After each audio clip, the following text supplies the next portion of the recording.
বিষ্ণুই বলেন জাহান্নামের সবচেয়ে হালকা আযাব কি হবে শোনো। জাহান্নামের সবচাইতে হালকা আযাব হলো ওই ব্যক্তির আযাব যার পায়ে দুটো জাহান্নামের আগুনের জুতা পুড়িয়ে দেয়া হবে। ওই আগুনের উত্তাপে তার মাথার মগজগুলো ভাতের মারের মতো টপ টপ টপ টপ করে বেয়ে বেয়ে পড়বে। নাউজুবিল্লাহ পড়বেন না?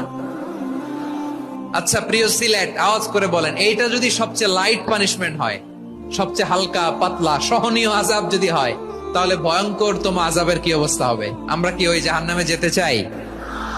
জাহান্নামের অবস্থা এত ভয়ঙ্কর হবে, জাহান্নামের ভেতরে লক্ষ লক্ষ কোটি কোটি কাফির মুশরিককে দেওয়ার পরেও জাহান্নাম বলবে হাল মিন মাজিদ, আরো আছে নাকি, আরো দাও। কোটি কোটি কাফেরের দল, মুশরিকের দল, সীমা লঙ্ঘনকারী দল, তাদেরকে যখন জাহান্নামে ফেলা হবে, বড় বড় পাথর খণ্ড জাহান্নামে ফেলা হবে, তারপরও জাহান্নাম বলবে হাল মিন মাজিদ, আরো আছে নাকি, দাও, আরো দাও, আরো দাও। আমার ক্ষুধা নিবারণ হয় নাই। জাহান্নামে তো উত্তপ্ত হবে, জ্বলন্ত হবে, ভয়ঙ্কর হবে। জাহান্নামের এক অংশ আরেক অংশকে খেয়ে ফেলবে। আল্লাহু আকবার। ফেরেশতারাও টালমাটাল হয়ে যাবে। জাহান্নামের রক্ষী ফেরেশতারা কি করবে তারা নিজেরাও বুঝতে পারবে না। কোটি কোটি মুশরিক কাফেরদেরকে জাহান্নামে নিক্ষেপ করার পরেও জাহান্নাম ঠান্ডা হবে না, শান্ত হবে না, বলবে হাল